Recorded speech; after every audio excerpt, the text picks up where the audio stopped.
Now that Trump has largely finished appointing his cabinet, he's going to have to turn his attention to the next item, the designation of a Supreme Court justice. Very few presidents face this in their opening weeks in office, but Trump is going to face it, and he can't leave the court with 8 judges belong. Now, Chuck Schumer, the incoming Democratic leader, made a shot across Trump's bow when he said that he could not conceive of how Trump could appoint a nominee and how the Republicans could support him who would attract Democratic votes to get confirmed. And basically saying that there's no way that Trump would be able to appoint somebody who the Republicans would back, and that essentially the only way you could have a nominee is a compromise nomination of both parties getting together. Now, his leverage to say something outrageous like that is because of the 60 votes filibuster. And under the Democratic leadership of Harry Reid last year, 2 years ago, the Democrats repealed the filibuster for all judicial nominees and all executive branch confirmations except for the U.S. Supreme Court. And there is no reason to continue that exception.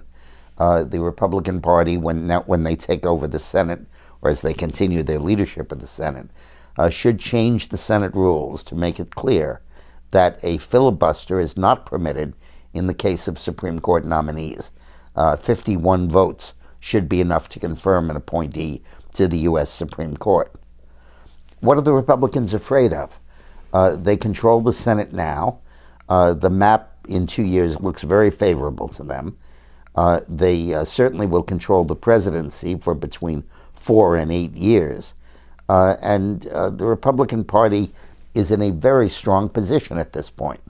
The best that can happen is for Trump to name solid conservatives, not just to the Scalia vacancy, but to vacancies that may well occur in the next 4 years, including Kennedy and Ruth Bader Ginsburg and perhaps one of the others. It is crucial that Trump have the ability to appoint candidates who he wants on the court. It's very clear that that's what Obama did. Nobody could possibly say that Sotomayor or Kagan, Obama's 2 appointees, were compromised choices. They were named by a Democratic president and confirmed by a Democratic Senate. The Republicans played very little role in that process. So I believe that now Trump should work with the Senate to eliminate the filibuster for Supreme Court nominees. Filibusters are inherently undemocratic. Majority should rule. And the check and balance built into the Constitution has worked, and the voters have decided to give the Republican Party complete power to nominate the Supreme Court judge and to confirm him. And the Senate rule should not stand in the way of that. Don't be fooled.